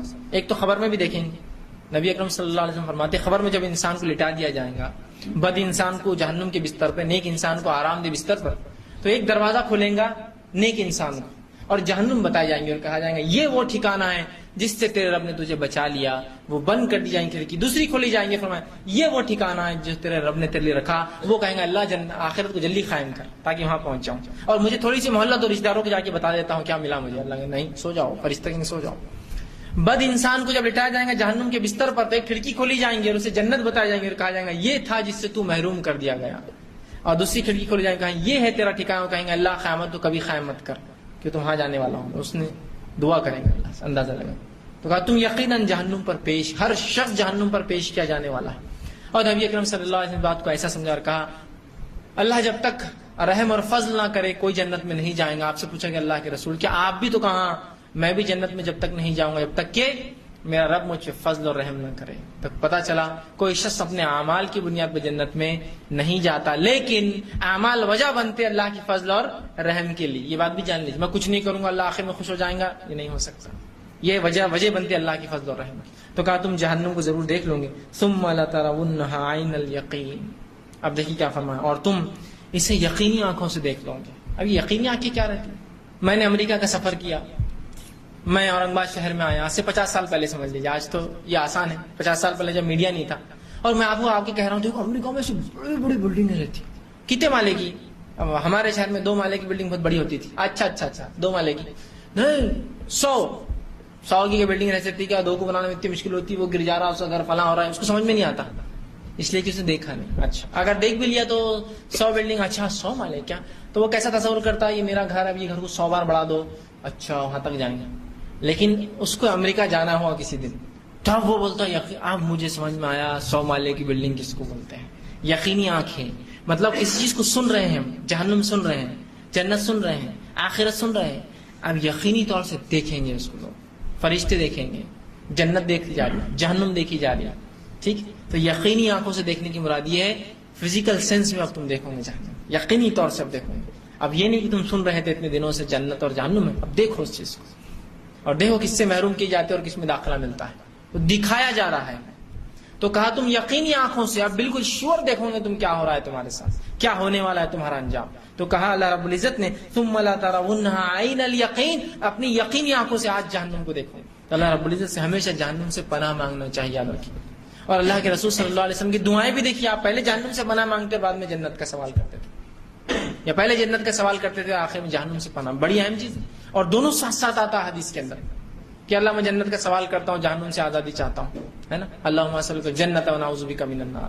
یہ ہم دعا کر رہے ہیں ربنا آتنا فی الدنیا حسنۃ وفی الآخرۃ حسنۃ وقنا عذاب النار. ہر بات تذکرہ نار کا آتا ہے, کئی جگہ تو جنت کا تذکرہ نہیں آئے گا سوال کا, لیکن جہنم سے بچنے کا تذکرہ برابر آتا ہے. یہ بہت سخت چیز ہے. تو کہا تم اسے دیکھ لو گے اور یقینی آنکھوں سے دیکھ لو گے. اب یہ وہ نہیں ہے کہ ہم بھی آ کر ڈرا رہے ہیں کہ جنت جہنم ہے, قرآن بول رہا ہے جہنم نہیں. اب دیکھو اس کو آنکھوں سے, فزیکل سینس میں دیکھو, ڈرو اس سے. تو یہ بہت ہولناک چیز ہے, یاد رکھیے, اس سے ہمیشہ پناہ مانگنا چاہیے. ثم لتسألن یومئذ عن النعیم, اور اس روز ضرور بھی ضرور تم اپنی نعمتوں کے تعلق سے پوچھے جاؤ گے. کوشچنیبل ہو, سوال کیا جائے گا نعمتوں کے تعلق سے. نعمتیں کیا ہوتی ہیں؟ اگر نعمتوں کا سوال اگر میں کروں اپنے آپ سے اور اس سماج سے, تو ہم اتنے ناشکرے لوگ ہیں کہ ہم کہیں گے میرے پاس کیا نعمت ہے, اس کے پاس نعمت ہے, وہ بولے گا میرے پاس کیا نعمت ہے، اس کے پاس نعمت ہے، وہ بولے گا اس کے پاس، میرے پاس کیا نعمت ہے، اس کے پاس نعمت ہے. اور یہ تمام جو اشارے ہوں گے صرف مال و دولت، روپیہ، پیسہ اور اولاد کے اوپر ہوں گے. زمین جائیداد، اس کی زمین دیکھو نا 2 ایکڑ ہے، میں تو 1 ایکڑ والا، اس کے پاس نعمت ہے. بولے گا میرے پاس کیا 200 ہے، اس کے بولے گا میرے پاس 200 کا 2000 ہے. ہم بہت ناشکرے لوگ ہیں. ہم نعمتیں کیا ہے اس کو سمجھ نہیں رہے. اگر نعمتوں کو سمجھ لے تو بہت آسانی ہوں گی. آئیے ایک واقعہ سنیے. نبی اکرم صلی اللہ علیہ وسلم نے جب صحابہ کو بتایا کہ سبحان اللہ کی کیا فائدے، الحمدللہ کیا فائدے، اللہ اکبر کے کیا فائدے، ذکر و اذکار کے اللہ کے چھوٹے موٹے کیا فائدے ہیں، تو صحابہ نے کہا اللہ کے رسول ہم تو ایسے کتنے ذکر کر لیتے، پھر نام عمل کیا زبردست ہو جائیں گا ہمارا. مطلب سبحان اللہ بولتی تو فلاں ہو جاتا ہے. لا الہ الا اللہ ایک پڑھنے میں رکھا جائے اور تمام کائنات ایک میں، تو لا الہ الا اللہ کو پڑھنا جھک جائیں گا. تو کتنی بار بولتے ہیں ماشاء اللہ لا الہ الا اللہ، ہے نا. اور سبحان اللہ و بحمدہ و سبحان اللہ العظیم، یہ اللہ الفاظ رسول اللہ فرماتے کہ 2 کلمے ایسے جو ہونٹوں پر ہلکے ہیں میزان میں بڑے بھاری ہے. سبحان اللہ و بحمدہ و سبحان اللہ العظیم، بخاری کی آخری روایت ہے.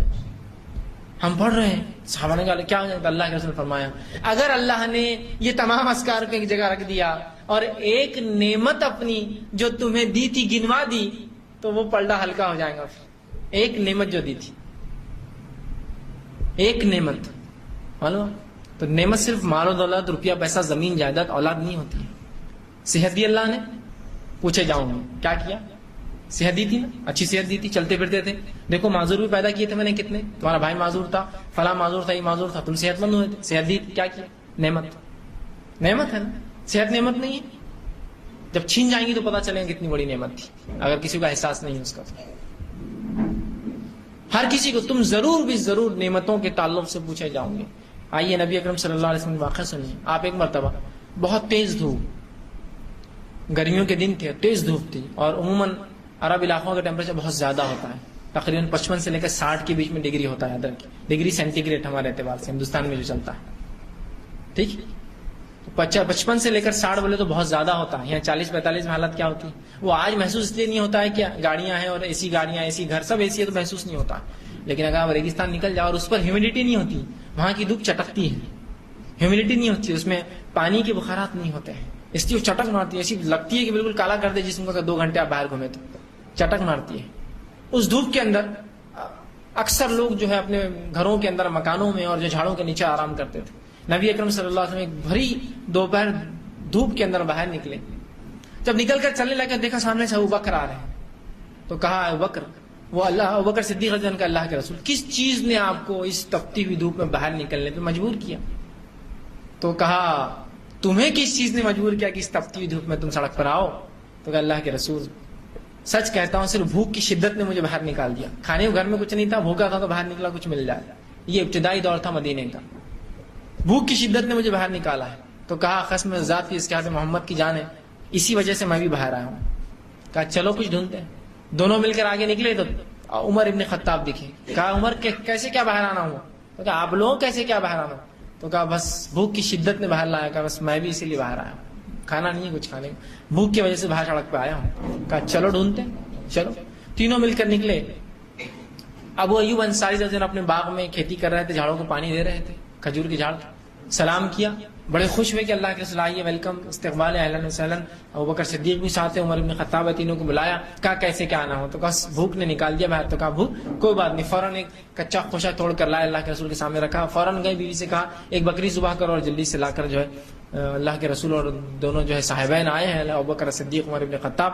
فوراً لاؤ. بیوی نے فوراً پکایا، کھایا. جب اللہ کے رسول کھا رہے تھے تو کھاتے کھاتے کہا تم لوگ ضرور اس نعمت کے تعلق سے پوچھے جاؤ گے، اس نعمت کے تعلق سے تم ضرور پوچھے جاؤ گے. کیا نعمت تھی وہ؟ کھانا. پوچھے جاؤ گے تم اس کے تعلق سے.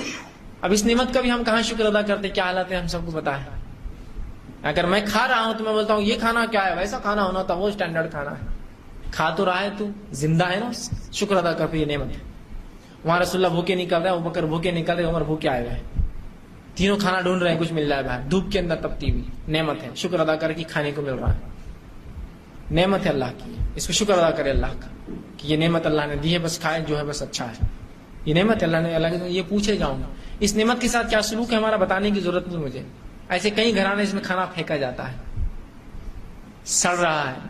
اتنی توفیق نہیں ہوتی اس امت کے مسلمانوں کو کہ کم از کم سڑنے سے پہلے بھوکوں تک پہنچا دو.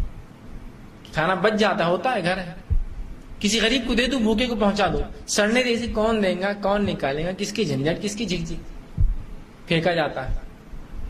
کئی لوگوں کے تو حالات یہ ہے ناشکری کے کہ جن کھانوں سے وہ کھاتے ہیں, سمجھو بریڈ کھا رہے ہیں, دستر پہ بیٹھے, پلیٹ میں کچھ خراب لگا ہوا ہے تو اس بریڈ سے صاف کر کے پھینکتے ہیں. ارے وہ کھانے کی چیز ہے, آپ کپڑے سے پوچھتے, کاغذ سے پوچھتے اس چیز کو.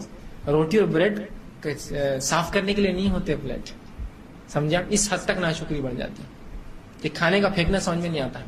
چائے یا کافی کسی نے لائی, اس سے ملائی جم گئی تو جس ٹوسٹ سے یا جس بسکٹ سے کھا رہے ہیں اس بسکٹ سے ملائی نکال کے بسکٹ کے ساتھ پھینکتے ہیں. سبحان اللہ, کیا ناشکری ہے. نبی اکرم صلی اللہ علیہ وسلم فرماتے ہیں اگر کھانے کے دستر پہ کھا رہے اور کچھ گر جائے, اگر گندگی میں نہ گرا تو اٹھا کے کھا لے, شیطان کے لیے مت چھوڑ اس کو. نوالا گر گیا, کھا لو اٹھا کے, صاف ہے تو یہ توڑ کے پھینک دو, جتنا خراب ہے باقی کھا لو, شیطان کے لیے مت چھوڑو اس کو. لیکن آج کی دنیا میں کھانے کو ضائع کرنا یہ فیشن ہے. اور اگر کوئی دستر پہ چن کر کھائے تو لوگ بولتے ہیں غریب دکھ رہا, پہلی بار ہوٹل میں آیا لگتا, اٹھا کے کھا رہا نہیں. اس لیے کہ 2 روٹی چھوڑے بغیر کیسا اپن کھانا کھا کے اٹھیں گے. کیا بولیں گا ویٹر کی, کہتا گھٹیا لوگ آئے تو 2 روٹی چھوڑے نہیں, پورا صاف کر کے گئے. سالن آدھا چھوڑنا ضروری ہے, ورنہ اس کے بغیر میرا اسٹیٹس کیسا معلوم ہوگا کہ میں کون ہوں اور کون آیا تھا اس ہوٹل میں کھانے کے لیے. آپ کی عزت آپ کے مال دولت پیسے روپئے جسم سے نہیں ہوتی. یہ وہ لوگ کرتے ہیں جو دنیا میں کوئی مقام نہیں رکھتے. مقام رکھنے والے لوگ جانتے ہیں کہ اس کا کیا مرتبہ ہے. آپ جتنے مالداروں سے ملیے, ان کی تاریخ پڑھیے, ان کی زندگیاں پڑھیے, آپ پائیں گے کہ وہ لوگ ویسے نہیں تھے جیسے دوسرے لوگ ہوتے ہیں. ان کی زندگی الگ ہی ہوتی ہے, اس لیے کہ انہوں نے محنت کی تھی, کمایا تھا, تو ہر چیز کی ان کو احساس ہوتا ہے. مالدار لوگوں کو دیکھیے, دنیا میں بڑے مالدار ہوئے, باپ دادا سے جائیداد ملی وہ نہیں, جو خود بنے اپنی زندگی سے پوچھیے, آج بھی ان کی زندگی میں وہ عام زندگی جیتے ہیں. غربت والے ایسا دیکھ کر آپ بولیں گے یہ کون ہے, فلاں. اس لیے کہ وہ کہتے بڑے محنت سے میں نے کمایا, چھوٹی سی کمپنی ڈالی, پہلی گاڑی فلاں کی, یہ ہوا, پھر فلاں ہوا, پھر یہ ہوا, پھر وہ ہوا, آج میں دنیا کی سب سے بڑی کار کا مالک ہوں, لیکن میری زندگی بڑی. تو آپ وہ چھوٹے چھوٹے لوگوں کا احساس کرتے آپ اس کو پائیں گے. غریبوں کی مدد کرتے اس کو احساس ہے اپنی زندگی. جن کو مل گیا ان کا معاملہ الگ ہوتا ہے, وہ سٹے جوئے میں لگا رہے, لاکھوں کروڑوں ایش کر رہے. جس نے کمایا وہ جانتا ہے اس کی اہمیت کیا ہے. نعمت ہے تو پوچھوں گی تو میں اتنا ہی منگاؤں گا, بچ جائے تو کیا کروں, پیک کر کے دو مجھے. بھائی ہمارے ہوٹل میں پیک کرنے کا طریقہ نہیں ہے, تو مجھے وعدہ کرو کہ یہ کسی انسان کو کھانے میں جائیں گا, پھینکوں گے نہیں, پھینکوں گے تو میں اٹھا کے لے جاؤں گا. پرومس دیتا ہے تو ٹھیک, نہیں تو اٹھا کے لے جاؤں, اٹھا کر کھائیے, کوئی غلط نہیں ہے. غلط ان کے لیے ہو سکتا ہے جنہوں نے ایک اپنا معیار بنا لیا جینے کا, جو معیار شریعت کے اعتبار سے بھی نہیں ہے اور دنیا میں اعتبار سے بھی اس کا کوئی فائدہ نہیں ہے. گھٹیا معیار ہے, سڑا ہوا معیار ہے, دکھاوے کا معیار ہے. ٹھیک ہے, تو نعمت ہے کھانا, رزق, فائدہ اٹھائیے اس کا. جب بھوک لگے کھائیے, اللہ کا شکر ادا کیجیے, ناشکری مت کیجیے, کفر مت کیجیے. نعمت صحت دی اللہ نے, صحت کا صحیح استعمال کیجیے. صحت کا کیا استعمال ہو سکتا ہے, صحیح جگہ میرا جسم لگے, میری توانائیاں لگے, میری طاقتیں لگے, میری خوبیاں لگے, میری صلاحیتیں لگے. اللہ نے یار مجھے تو صحیح جسم نہیں دیا, آپ جسم والوں کی بات کر رہے, میرے تو اعضاء کمزور ہے, میرا ہاتھ ایک ٹوٹا ہوا ہے, پیر میں کو نہیں ہے, کوئی بات نہیں. تو اس کو دیکھ جس کے دونوں ہاتھ پیر نہیں, تو ایک ہاتھ اور ایک پیر خراب ہے تیرا سر. نہیں بھائی میرے تو چاروں ہاتھ پیر خراب ہے, میرے لیے کیا مثال ہوگی. تو اس کو دیکھ جس کو ہاتھ پیر بھی نہیں, اس کو عقل بھی نہیں. تو کو عقل تو دیا نا اللہ نے, ہاتھ پیر نہیں تو کیا ہو, وہ تو پاگل ہے. ہاتھ پیر بھی ہے لیکن بھاگتے رہتا, سڑکوں پر ننگا رہتا ہے. الحمدللہ میرے کو ہاتھ پیر نہیں لیکن عقل ہے, اس سے میں سوچتا ہوں, سمجھتا ہوں, شرم ہے, حیا ہے, تقویٰ ہے, دینداری سمجھتا ہوں, ذکر و اذکار کر سکتا ہوں. الحمدللہ بہت اچھا, بچ گیا میں. ہے نا, کوئی وہ تو پاگل ہے, اب میرا بچہ تو پاگل ہے, میں خدا, میرا کیا مسئلہ ہے, میرے سے کون ہے, میں کس نعمت کا شکر ادا کروں. تو پاگل ہے, اللہ نے تیرے کو ایسے ماں باپ سے پیدا کیا جو تیرے کو پال رہے, تیرے کو چھوڑے نہیں, یہ نعمت ہے تیرے لیے. چھوڑ دے تو لے سڑکوں پر, تو الحمدللہ بہت اچھی بات ہے کہ یہ پاگل کم از کم ایسے ماں باپ کے گھر پیدا ہوا جو اس کو پال رہے, سنبھال رہے. اب میری تو بھائی صحت بہت کمزور ہو گئی, میں تو فلاں ہو گیا. اکثر ہوتا ہے, ذرا سی بیماریوں میں انسان پریشان ہے, رونا رو رہے ہیں. ایک واقعہ سناتا ہوں.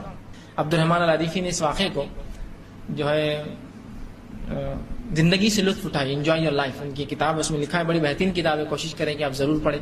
اسلامی اخلاق اور پرسنالٹی ڈیولپمنٹ کے اوپر بڑی بہترین شاہکار کتاب ہے, زندگی سے لطف اٹھائیں, لیٹس انجوائے یور لائف. بہرحال اس میں انہوں نے ایک واقعہ نقل کیا کہ ایک انسان آیا اور ان کے پاس بڑی گزارشات کرنے لگا اور بڑی عجیب, مطلب رسوائی, مطلب بالکل زندگی سے اوب گیا, ایسی باتیں کرنے لگا اور کہنے لگا کہ میرا بچہ بیمار ہے شیخ. وہ خطیب بھی ہے, بہرحال بہت سے لوگ جو سعودی عرب میں رہے وہ جانتے ہیں, ان کے خطبے ہوتے ہیں بہت سے مقامات پر. عبد الرحمن العریفی, شیخ میرا بچہ بڑا بیمار ہے, دعا کیجیے. کہا میں دعا کروں گا. کہا بڑا پریشان ہے شیخ. کہا میں دعا کروں گا. پھر کبھی ملا تو وہی رونا. انہوں نے کہا کتنے دن سے رو رہے ہو تم صرف ایک بچے کی بیماری پر, صرف ایک, ٹھیک ہے. کہا کہ اللہ سے دعا کروں گا. نہیں اس کی بیماری بہت زیادہ ہے. تو کہا چلو اگر مر جائے تو اللہ اس کو ذریعہ بنائے گا تمہارے جنت میں جانے. تو کہا شیخ وہ چھوٹا نہیں, چھوٹے بچے اگر مر جائے بالغ ہونے سے پہلے تو والدین کے لیے وہ وجہ بنتے جنت میں جانے کے, معلوم. تو کہا بچہ چھوٹا نہیں ہے میرا. تو کہا کتنا بڑا. تو کہا 17 سال کا. تو کہا اللہ تم کو صبر دے. پھر اس کی بیماری ایسی تھی کہ اس کا علاج نہیں تھا, وہ مرنے والا تھا. کہا اللہ تم کو صبر دے. لیکن بس وہ اسی میں پریشان تھا. مقصد یہ تھا ان کا بتانے کا کہ ایک چیز کو لے کر تم دوسری چیزیں نعمتیں چھوڑ دے رہے اللہ کی جو اللہ نے دی ہے. ایک بیمار بچہ ٹھیک ہے، باقی بچے تو صحت مند ہے نا تمہارے، لیکن انسان پڑ جاتا ہے. انہوں نے کہا اس کے بالمقابل ہمارے ایک دوست تھے ڈاکٹر عبداللہ، وہ بھی سعودی عرب میں کچھ کام کرتے تھے. انہوں نے کہا ایک بار میرا ڈاکٹر عبداللہ کے پاس جانا ہوا، ان سے ملاقات ہوئی. تھوڑے سے رنجیدہ تھے، گھر بکھرا ہوا تھا، گھر میں کھلونے پڑے تھے، دھول لگی ہوئی تھی، سائیکل کھڑی تھی بہت دھول زدہ ہو گئی تھی، کمرے میں کچھ کپڑے تھے جو بچی کی شادی کے لیے خریدے دھول کھا رہے تھے، صوفہ بستر خراب تھا. پھر بھی عبداللہ صاحب سے میری ملاقات ہوئی تو خوش تھے، تھوڑے رنجیدہ تھے لیکن خوش تھے، مطلب ناراض نہیں تھے، کمپلیننگ نیچر نہیں تھا ایسا ہو رہا شیخ ایسا ہو رہا. میں ان سے ملا، حال چال پوچھے تو کسی ایک دوسرے صاحب نے پوچھا ان کو تعزیت دے دیجیے. تو کہا کس چیز کی تعزیت دو؟ تو کہا ان کے گھر والے ایکسیڈنٹ میں مر گئے ہیں. تو ان کو بڑا برا لگا، کہا کہ میں تعزیت دینا چاہیے. اور سوائے ان کے خاندان کا کوئی نہیں بچا. 11 افراد ایک ساتھ کار ایکسیڈنٹ میں مر گئے، ایک ساتھ پورے بچے پوتی بیٹی، ان کے 11 افراد خاندان کے ایک ہی ایکسیڈنٹ میں ایک ساتھ، ایک کریش کے اندر ایک جو ہے گاڑی کے ایکسیڈنٹ میں انتقال کر پورے کے پورے ایک ساتھ. اور وہ ہے عبداللہ صاحب. لیکن اس کے بعد بھی اللہ کا شکر ادا کر رہے ہیں، جو آگے ہے اس پہ نظر ہے ان کی، اب جو گیا اس کو چھوڑ دیا ہے. وہ ایک بچے کی بیماری میں پریشان ہے، اسی کو فکر مند ہے، آگے کی نعمتوں اللہ کی چیزوں کو اللہ نے اور کیا رکھا ہے وہ سب بھول چکا ہے، بس اسی میں پریشان ہے، اسی میں بس اب یہ نہیں تو کچھ نہیں ایسا کر رہا ہے. عبداللہ صاحب کا سب کچھ چلا گیا، ظاہر سی بات ہے اپنے کھلونوں کو دیکھ کر ان کو افسوس ہوتا ہوگا، پوتا باتی کھیلتے ہیں. سائیکل دیکھ کر افسوس ہوتا ہوگا بچہ چلاتا تھا آج مر گیا. بچی کی شادی تھی، کپڑے لا کے رکھے وہیں رکھے ہوئے دھول کھا رہے، سب انتقال کر کے گھر کے اندر. تو نعمت عبداللہ صاحب کے سامنے دوسرا ایک مشن ہے، ختم ہو گیا. جو گیا چھوڑ دو، آگے کا دیکھو، اب میرے کو جینا ہے نا. اب اسی غم میں رہیں گے 11 کے تو یہ مر جائیں گے 11-12 دن. صحیح بات ہے، غم کے اندر انسان مر جائے گا فکر سے. تو جو نعمت ہے اس کا شکر ادا کرو، جو گیا جو چھین لیا اللہ کا تعالیٰ نے لے لیا، معاملہ ختم ہو گیا اس کا. تو ہمیں ناشکری ہے. ذرا سی آدمی بیمار ہے، ذرا سی عورت بیمار ہے، میں اتنی بیمار ہوں تم دیکھ رہے نہیں، میں اتنا بیمار ہوں آپ دیکھتے نہیں، بس یہی فکروں میں لگا ہے. میری بیماری اتنی بڑھ گئی کہ میں کچھ نہیں کر سکتا، میری اتنی بیماری بڑھ گئی میں زندگی برباد ہو گئی، میرا فلاں ایسا ہوگا میں ایسا ہوگا. تھوڑا سا اٹھیے اپنے جگہوں سے، اپنے گھروں سے نکلیے اور کبھی اپنے گورنمنٹ ہاسپٹلس میں جائیے اور وہاں کی بیماروں کو دیکھیے اور اپنی بیماری کو اس سے معاہدہ کریں اور آ کر بولیے الحمدللہ 2 رکعت شکرانہ پڑھی، میں تو بہت اچھا ہوں. وہ تو بہت بیمار تھا، اس کے تو ہاتھ، میرے تو ہاتھ میں صرف زخم ہے، اس کا تو ہاتھ ہی کٹ گیا بیچارے کا. الحمدللہ اللہ نے میرے کو صرف زخم دیا، کیوں رو رہے زخم کے اوپر؟ یہ نعمت ہے کہ جو بچا ہے وہ سب سے اچھا ہے نا. مجھے تو کینسر ہو گیا، میرے لیے کیا ہے؟ ارے کینسر ہو گیا تو اللہ نے روپیہ تو دیا، تم علاج کر سکتے ہو، غریبوں کو دیکھو جو پڑے ہیں جا کر. الحمدللہ یہ نعمت تو دی، ورنہ اس پریشانی کے چکر میں یہ نعمت بھی آپ بھلا دیں گے، زندگی کو اپنے فائدہ نہیں اٹھا پائیں گے جو اٹھانا چاہیے. کیا صحابہ بیمار نہیں ہوں؟ ایسے مرض نہیں جن میں ان کو معلوم تھا موت آئیں گی، تو انہوں نے کیا کیا؟ روتے بیٹھے کہ اب میرے کو موت آ جائیں گی، پریشان ہوں، بیٹے ادھر آؤ، زمین پوتے کے نام پہ یہ ہونا، دادا کی یہ فلاں، میرے بھائی کو یہ دو، بہن. یہ نہیں کیا، جو تھا اس پہ نظر رکھی کہ اب جانے والا ہوں، بہت قریب ہے، تو اب کچھ جلدی سے کنسٹرکٹیو ورک کر کے چلا جاؤں، یہ کر لوں وہ کر لوں، صدقہ اور خیرات جلدی سے کر لوں، کہ جانا ہے. وہ میں جا رہا ہوں، میں مر جاؤں گا سوچ کے چکر میں وہ اگلا نہیں چھوڑ رہے تھے حصہ، وہ جو ہونا ہے چھوڑو اس کو، اب جو کر سکتا ہوں وہ کر گزروں فوراً آگے، زندہ دل ایک دم زندگی. ہر نعمت کا فائدہ اٹھایا اللہ نے دی اور ہر نعمت کی پوچھوں گی. اچھی عقل دی، کیا کیا؟ کیا کبھی میرے کتاب و سنت کو سمجھنے میں لگائی اپنی عقل؟ نہیں اللہ، اسی کہاں فرصت تھی، میں تو ٹیکنالوجی میں پڑھ رہا تھا، فلاں کر رہا تھا، میرا دماغ تو سب جگہ لگا سوائے تیری شریعت کی جان چھوڑ کر. ہاں نہیں میں کچھ سمجھ رہا تھا، باقی سب میں کو سمجھتا ہے. کان دیے تھے، کیا کیا استعمال؟ اللہ بہت سے گانے سنا، یہ کیا، ڈاؤن لوڈ کرتا تھا، خود بھی سنتا تھا، نہیں سنا دوسروں کو کبھی کبھار سناتا تھا، ڈائلر ٹونز لگاتا تھا، سب کا میں نے سب کیا. اس کا کوئی صحیح استعمال کیا؟ نہیں کیا، اس کا عذاب ہے. عقل کا صحیح استعمال کیا؟ نہیں کیا، اس کا عذاب. آنکھیں دی، نعمت دی نا، کچھ لوگ اندھے پیدا ہوتے ہیں. کیا کیا اس نعمت کا؟ اللہ تیری دنیا کو دیکھا، تیری حمد و ثنا کیا، اس سے یہ فائدہ، یہ نہیں کہ میں نے گناہ کیا، معصیت کیا، فلاں کی. ہاتھ دیے تھے، کیا کیا بتاؤ؟ کہ گناہ برائی کو روکا کبھی اس سے. پیر دیے تھے، کس طرف چلے یہ قدم؟ مسجدوں کو جاتے تھے، دینی کاموں میں لگے، یہ طاقت اور قوت توانائی. صحت دی، کیا کیا اس صحت کا بتاؤ؟ ہر چیز کا سوال ہونے والا ہے. لیکن وہ تمام چیزوں کو چھوڑ کر صرف کفران نعمت ہمارا ایک مزاج بن چکا ہے. اللہ نے کئی نعمتیں دی، ایک نعمت چھین لی. مثال کے طور پر جو ہوتا ہے، کسی کا مذاق نہیں لیکن حقیقتوں کو تھوڑا سا سمجھیے، اس پہ غور کیجیے. کسی کو اللہ نے بال چھین لیے، پوری زندگی صرف پریشان، میرے بال جا رہے، میرے بال جا رہے، میرے بال جا رہے. جانے دو، گئے تو گئے، کیا مسئلہ؟ سمپل سا فیکٹ ہے، کسی کو دیے کسی کو نہیں دیے، سیدھی سی ایک دم. اتنا آسان کیلکولیشن ہے، سمجھ جائے تو معاملہ ختم ہو جائے گا. میں بتا رہا ہوں کہ تو کتنی حص رہتی اس کام میں. 70,000 روپے کا ٹریٹمنٹ چل رہا صرف بال، یہ تیل لگا رہا، وہ میڈیکل جا رہا، وہ کلینک جا رہا. یہ نعمت جاری، جو کوشش ہو سکتی کرو. اگلا نشانہ کیا ہے آپ کا وہ دیکھو نا. اس کے لیے پوری زندگی میں پبلک میں اپنا اچھا پریزنٹیشن نہیں دے سک رہا، میرے میں وہ مضبوطی نہیں آ رہی کام میں، میرا مورل ڈاؤن ہو جا رہا. کہیں کے لیے ڈاؤن ہو رہا تیرا مورل؟ صرف ایک نعمت جانے سے. اس شخص کو کبھی دیکھا جس کو ہاتھ پر نہیں، پھر بھی اس کا مورل اپ ہے, وہ سڑک پر نیچے چلتا ہے لیکن چلتا ہے, گاڑی پہ چل رہا ہے لیکن چل رہا ہے. کبھی یہ سوچا میں کیسے باہر جاؤں, میرا مورل بہت ڈاؤن ہو جا رہا ہے, میرے ہاتھ پیر نہیں. سمپل سا فیکٹ ہے, اس کو یقین تھا کسی کو اللہ نے دیے, کسی سے چھین لیے, بس کسی کو ہاتھ پیر ہے, میرے کو نہیں دیے, بس میں اپنا کام کروں, آگے بڑھوں. لیکن نہیں, بس اب میرے بال جا رہے ہیں, میں تو بہت مشکل ہو گیا, میری شادی نہیں ہوتی, میرا تو فلاں مسئلہ ہو جاتا, میرے کو جاب نہیں ملیں گی, بولیں گے تو ٹکلا ہے, تیرے بال نہیں ہے, فلاں ہو جاتا, میرا یہ ہو جاتا. پوری زندگی ایک نعمت, اس کے علاوہ جو 1000 نعمتیں وہ نہیں گنے آپ نے, کہ اللہ نے صحیح سلامت دماغ دیا, اگر اللہ اس کو خراب کر دیتا تو کیا کرتے تھے بالوں کو لے کر, وہی بال اتنے بڑے ہو جاتے تھے, پاگل بن کے پھرتے تھے. ہوتا تھا ایک نعمت چھیننے سے کیا دوسری نعمت کو آپ ترک کر دو, ہوتا ہے نہیں.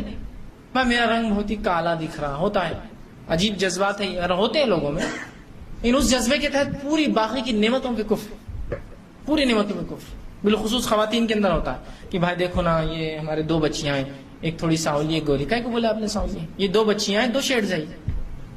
اور سمپل فیکٹ ہے, اتنا سادہ یہ کیلکولیشن ہے, گورا اور کالا اور بیچ کے پورے شیڈ میں انسان ہوتے ہیں, بلیک سے بلیک اور وائٹ سے وائٹ اور اس کے بیچ کے پورے شیڈ میں انسان ہوتے ہیں. ہر آدمی کا ایک شیڈ ہوتا ہے, ختم. اتنی حقیقت ہے, اس حقیقت کو سمجھنا نہیں آ رہا ہوں. کوئی انسان ہرا ہوتا ہے کبھی, اودا, لال, پیلا, نیلا. نیلا کبھی کبھی ہو جاتا ہے, تھپڑ پڑ گیا, زور سے مار لگ گیا, دم گھٹ گیا, سانس آکسیجن نہیں ملی تو آدمی جو ہے نیلا ہو جاتا ہے, بلو ہو جاتا ہے. لیکن عموماً اس کا کلر جو ہوتے ہیں بس 2 شیڈز ہیں, 2 کلر اس کے ڈفرنٹ شیڈز. اس کے لیے اتنی مرمر, اس کے لیے اتنی پریشانیاں, اس کے لیے اتنے کریم اور اتنے لوشن اور اتنے تماشے اور اتنی چوائسیز, اتنا گھومنا ہوتا ہے. لڑکے کو بھائی لڑکی چاہیے, کیسی چاہیے, گوری لڑکی چاہیے. اب ڈھونڈ رہا, کوڑ کی مریض بتایا تو پسند نہیں آتی, گوری ہے وہ بھی, شی از وائٹ, بہت اچھا ہے, نہیں وہ گورا نہیں ہونا. یہ کون سی بات ہوئی پھر, یہ کون سی بات ہے؟ چوائسیز نہیں ہے, بس سمپل سا ہے, 2 چیزیں بس, دونوں میں سے ایک سلیکٹو, ختم. گورا ہے کالا, فنش, اس سے ہٹ کر کچھ نہیں. کالے میں اور کالا, گورے میں اور گورا, اس سے ہٹ کر کیا ہے, ڈارک اور لائٹ شیڈز, بس ختم.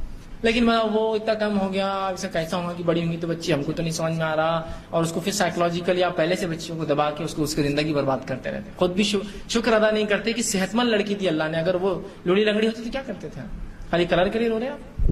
الحمدللہ بھائی, جو بھی اللہ کا ہے نعمت, اور کوئی ایکسٹرا ہم بھی کرنے کی ضرورت نہیں. ایک گوری بچی ہے ماشاءاللہ, یہ میری, یہ الحمدللہ جیسی دی اچھی دی, بہت اچھی دی, فلاں دی, کیوں اس کو بتا رہے, پھر سائیکولوجیکل اس کو ٹینشن میں دیتے ہیں. اس پہ اتنی حمد و ثنا کرتے کہ بس جیسا کہ اب کچھ ہو جائے, درود فاتحہ کر کے اس کا بس بیڑا پار ہو جائے, ضرورت نہیں. الحمدللہ بہت اچھا جو بھی, یہ مزاج بنانا پڑے گا ہم کو. ہر نعمت کے اوپر شکر ادا کیجیے, اس لیے کہ اس نعمت کا حق ادا کیجیے, ورنہ اس نعمت کے تعلق سے ہم کو پوچھ ہونے والی یاد رکھیے, پوچھ ہونے والی. الحمدللہ علی کل حال, ہر حال میں اللہ کی حمد و ثنا کیجیے, نعمتوں پہ تعریف کیجیے, اور یہ مزاج بن جائیں گے تو بڑا فائدہ ہوگا, بہت فائدہ ہوگا. جو دی نعمت ہے اس کا صحیح استعمال ہو اور اس پہ نظر ہو آگے, ورنہ وہ نعمت کے جانے کے چکر میں دنیا برباد اور آخرت میں بھی اس کی پوچھ ہو رہی. یہ مزاج, یہ فطرت ہونا چاہیے انسان کی, ہر نعمت کے اوپر جو دیا اس میں خوش رہنا, کہ بھائی میرے پاس تو فلاں موبائل ہے. کیونکہ آج کی زندگی میں یہی سب چیزیں انسان جو سمجھتا ہے زندگی جینے کے طور طریقے, اتنا سا موبائل ہے, 1500 کا, 1200 کو نکالنا بھی کبھی کبھار صحیح نہیں سمجھتا, ایسا چھپا کے دیکھتا, باہر جا کے بات کرتا, ڈرتا بیچارہ کہ اب اتنے لوگوں میں کیسے نکالو اتنا بڑا. آپ کو موبائل ہی بات لاتا اور لے جاتا, میرا موبائل ہی بات لاتا لے جاتا, وہ دونوں اپنا کام کر دیتے, معاملہ ختم ہوا. ہلکے اور بھاری ہونے سے کوئی فرق پڑتا ہے کیا؟ اللہ نے کسی کو دیا تو آپ جلی مت اس کی نعمت سے, کہیے الحمدللہ اس کے رب نے اس کو دیا, اس کا صحیح استعمال کر رہا ہے. بس مجھے جو دیا میں صحیح استعمال کر رہا ہوں, یہ اصل چیز ہے. احساس کمتری میں مت رہیے, احساس کمتری آپ کو کفران نعمت بتاتی. احساس برتری, جب اللہ نے نعمتیں دی, نہیں دیا ہے مجھے بھائی, بہت دیا ہے, اور اسلام یہی جذبہ چاہتا ہے. نبی اکرم صلی اللہ علیہ وسلم کو یمن کا ایک بادشاہ نے ایک لال رنگ کا ایک اوپر پہننے والا ایک ڈیزائن بنا ہوا ایک کوٹ بھیجا رسول اللہ, جو لمبے ہوتے تھے کوٹ. نبی اکرم صلی اللہ علیہ وسلم نے اس کوٹ کو قبول کیا, اور غالباً عمرو بن عاص جب ایمان نہیں لائے تھے رضی اللہ عنہ, وہ لائے تھے اس کوٹ کو, وہاں گئے تھے سفر پہ, کسی نے بھیجا, لا کر دے دیا کہ فلاں نے آپ کے لیے بھیجا ہے. آپ صلی اللہ علیہ وسلم نے اس کو لیا اور رکھا, اور اتنے میں اسامہ بن زید آ گئے. زید بن حارثہ رسول اللہ کے آزاد کردہ غلام کے لڑکے تھے, آزاد تھے, لیکن بہرحال ظاہر سی بات ہے غلامی کا ایک ٹھپا, وہ سوسائٹی, وہ سماج میں جہاں چھوٹا موٹا خاندانی کام کاج کی بنیاد پر وہ اونچا اور نیچا سمجھتے تھے, اس سوسائٹی میں غلام کی اولاد ہونا بہت نیچی بات تھی. لیکن مسلمانوں کو یہ احساس کمتری نہیں تھی, دوسروں کو ہوں گی, کافروں کو, غیر مسلموں کو, وہ اپنے اس میں بالکل تھے کہ ان کے پاس دولت ہے ایمان کی اور تمام چیزوں. تو نبی اکرم صلی اللہ علیہ وسلم نے جب دیکھا اسامہ دیکھ رہے کہ اللہ کے رسول مجھے دے دیجیے آپ یہ کوٹ, تو کہا تم چاہتے ہو لے لو, جاؤ. بادشاہ کا کوٹ تھا, یاد رکھیے. اور نبی اکرم صلی اللہ علیہ وسلم کے ایک ہیڈ تھے ایک کمیونٹی کے, اس نے بھیجا تھا, ایک بادشاہ نے دوسرے جو ہیڈ کو بھیجا تھا, خلیفہ کو بھیجا تھا. بہرحال اسامہ بن زید نے اس کو ڈالا اور نکل گئے, پہن کر ایک دم بہترین جوڑا مل گیا ان کو. جب نکلے تو عمرو بن عاص غالباً یہی تھے, دیکھا تو کہا ارے باپ رے, اگر میرا باپ اس کو اس حالت میں دیکھتا تو مر جاتا صدمے سے, کہ یمن کے بادشاہ کا کوٹ غلام کو پہنا دیا اٹھا کر کالے، اور ایک تو حبشی تھے نسلا. حبشی لوگ کیسے ہوتے؟ موٹے ہوٹ تھے ان کی، حدیث میں آتا ہے چپٹا گلا تھا، کالے تھے انتہائی، چہرے پر کوئی گوشت نہیں تھا. تو کہا وہ تو مر جاتا میرا باپ اگر دیکھتا اس حالت میں کہ اتنے بڑے بادشاہ کا کوٹ اس کو اٹھا کے دے دیا رسول اللہ نے، تو مر جاتا. تو کسی نے کہا تمہارے بارے میں ایسا کہہ رہے سب لوگ، غریب تھے نا یہ لوگ، کوٹ مل گیا اور فلاں ہو جاتا.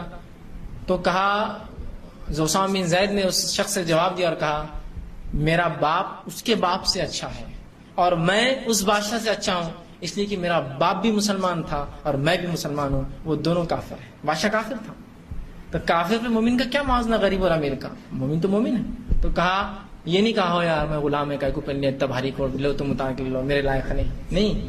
احساس برتری اللہ کی نعمتوں پہ کہا کہ میرا باپ اس کے باپ سے اچھا ہے اس بادشاہ کی، اور میں اس بادشاہ سے اچھا ہوں. اس لیے نہیں کہ اللہ نے مجھے فلاں کیا، نہیں تکبر نہیں، لیکن نعمتوں کا شکر اس لیے کہ میں ایمان والا ہوں اور میرا باپ بھی ایمان والا تھا اور وہ دونوں کافر ہیں. الحمدللہ اس اعتبار سے مجھے پورا حق ہے یہ میں پہنوں دنیا کی نعمت جو اللہ نے دی ہے. یہ نہیں کہا کہ ہاں برابر صحیح ہے میں تو غریب ہوں پریشان آلود میرے کو حق نہیں. یہ مزاج بنائیے اپنا، یہ مزاج ہو اپنا، تکبر نہیں، لیکن نعمت کا شکر کہ اللہ نے اگر کسی کو موبائل دیا ہے 1200 کا اسی الحمدللہ چلتا ہے نا، فون آتے ہیں فون جاتے ہیں، آپ کا کام ہو رہا ہے. اس بھائی کو دیکھو جس کو ابھی تک نہیں مل سکا، بیچارہ چاہتا ہے، اس کے لیے ابھی وہ کوشش کر رہا ہے، ہر مہینے 100 روپے جمع کرتا ہے کہ ایک موبائل لے. الحمدللہ بہت اچھی بات ہے، 1200 تو بہت بڑی رقم ہے اس کے واسطے، وہ بھی نہیں بیچارے گا. تو اس معاملے میں ہم پھر اچھے رہیں گے، ورنہ یہ سماج جیسا جا رہا ہے جس رفتار سے بس یہی ہونے والا ہے.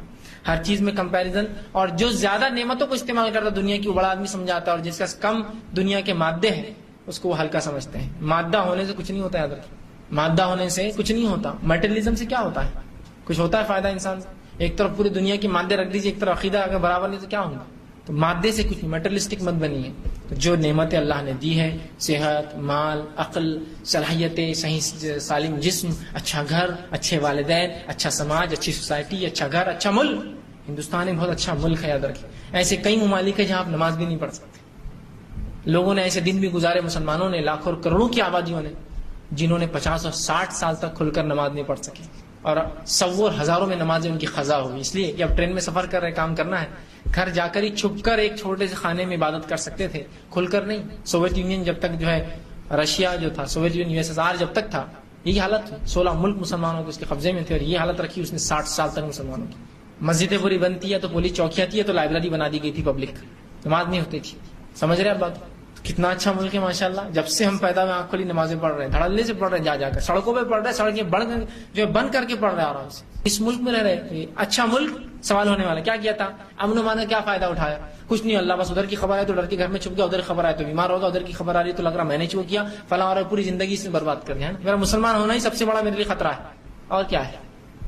امن و امان والا ملک فائدہ اٹھائیے، امن و امان والی سوسائٹی فائدہ اٹھائیے، اچھی پڑوس ملی فائدہ اٹھائیے اس کا، اچھی پڑوس سے بات چیت تعلقات بنائیے اور مل کر کچھ کام کیجیے. اچھی صحت دی اس کو لگاؤ، تو اچھی عقل دی، صلاحیتوں کو صحیح جگہ لگاؤ، ہاتھ پیر سلامت دی صحیح جگہ لگاؤ، مال دیا نعمت فائدہ اٹھاؤ، گاڑی دی نعمت فائدہ اٹھاؤ، موبائل دیا نعمت فائدہ اٹھاؤ، کھانے کو دیا نعمت فائدہ اٹھاؤ، ہر چیز نعمت کا فائدہ اٹھاؤ. اور کم زیادہ نعمتیں ہوتی رہتی، چھوڑیے اس کو دیکھ کر اب اگلا مت برباؤ، اور ایک نعمت چھیننے سے اگلی کو مت، بلکہ نعمتوں کا فائدہ اٹھائیے. اس لیے کہ ایک نعمت جانے کے چکر میں اتنے مایوس اور وہ نہ ہو جائے کہ اگلی نعمت ہاتھوں سے چلی جائے. ٹھیک، تو اللہ تعالیٰ یہی چاہتا ہے. کہا پھر اس دن ضرور بھی ضرور تم نعمتوں کے تعلق سے پوچھے جاؤں گے. ہر نعمت جو اللہ نے دی ہے صحیح فائدہ اٹھا لیجیے اس سے پہلے کہ موت آ جائے. اور اللہ رب العزت نے اس صورت کے آخر میں اس کو بیان کیا، اس سے مطلب یہ ہو رہا کہ نعمتوں کا فائدہ اٹھائیے.